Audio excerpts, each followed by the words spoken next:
हिमाचल प्रदेश में 25 तारीख को जैसे ही भारतीय जनता पार्टी की चार्जशीट कमेटी की बैठक हुई, सुक्खू सरकार जो है वो बेचैन हो गई, क्योंकि पिछले लगभग 3.25 वर्षों में जिस तरीके से हिमाचल प्रदेश में एक के बाद एक घोटाला हुआ है, उसको लेकर कांग्रेस पार्टी में और मुख्यमंत्री में बेचैनी छा रही।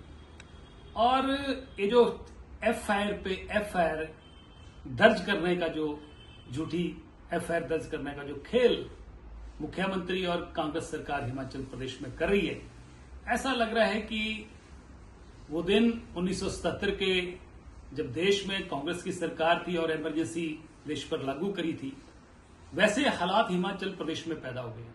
कोई व्यक्ति सरकार की नाकामियों को उजागर करता है तो उसके खिलाफ एफआईआर दर्ज हो जाती है। कोई पत्रकार सरकार की नाकामियां अपनी समाचार पत्रों में या सोशल मीडिया में दिखाते हैं तो उनके खिलाफ एफआईआर दर्ज हो जाती है।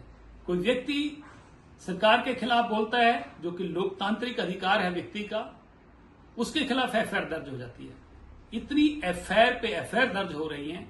मुझे लग रहा है कि जिस तरीके से अभी धर्मशाला के विधायक, भारतीय जनता पार्टी के विधायक पर एफआईआर दर्ज हुई है, और जहां तक मैंने विभाग से जानकारी ली है कि सुधीर शर्मा जी के घर की पैमाइश सुक्खू सरकार ने और खासतौर पर मुख्यमंत्री ने 3 बार पहले करवाई।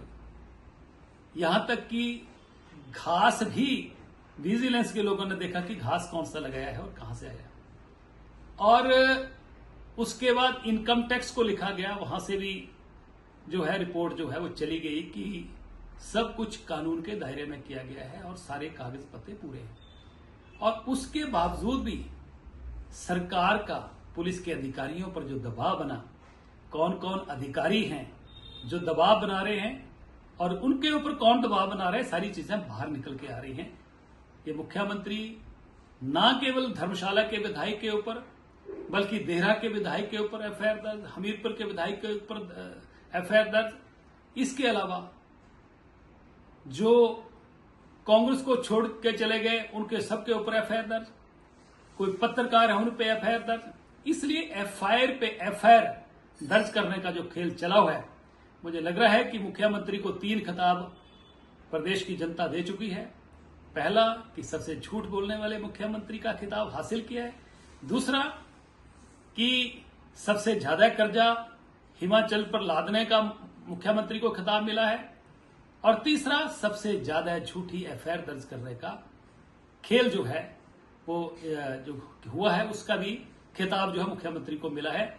इसलिए मैं कहना चाहता हूं कि पुलिस का इस्तेमाल, इसको जो नशा फैला रहे हैं, जो कत्ल हो रहे हैं, गोलियां चल रही हैं, उन पे पुलिस जो है वो कानून व्यवस्था को बनाए, उसका उनकी बजाय कि अपने जिनके साथ बनती नहीं है, जो राजनीतिक विरोधी हैं, उनको जो है पुलिस का इस्तेमाल करके जो है ये इस्तेमाल किया जा रहा है। मैं स्पष्ट तौर पर कहना चाह रहा हूं कि पुलिस को जो ट्रेनिंग दी जा रही है कि झूठी एफआईआर कैसे करनी है, ये ट्रेनिंग, ये जो ट्रेनर हैं, बहुत जल्दी समय आ रहा है कि कहीं यही टीमें जो आज इन कामों में लगाई हैं, एक्सपर्ट हो रही हैं, आने वाले समय में जो ट्रेनिंग दे रहे हैं या ट्रेनर हैं, उनके काम भी आएंगी।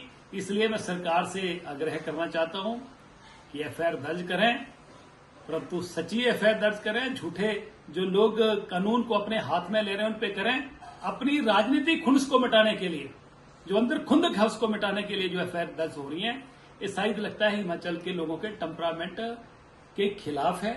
और हिमाचल प्रदेश की वातावरण भी ऐसा, शांति प्रिय प्रदेश, ऐसा वातावरण में ऐसी चीजें होती नहीं थी जो अब हो रही।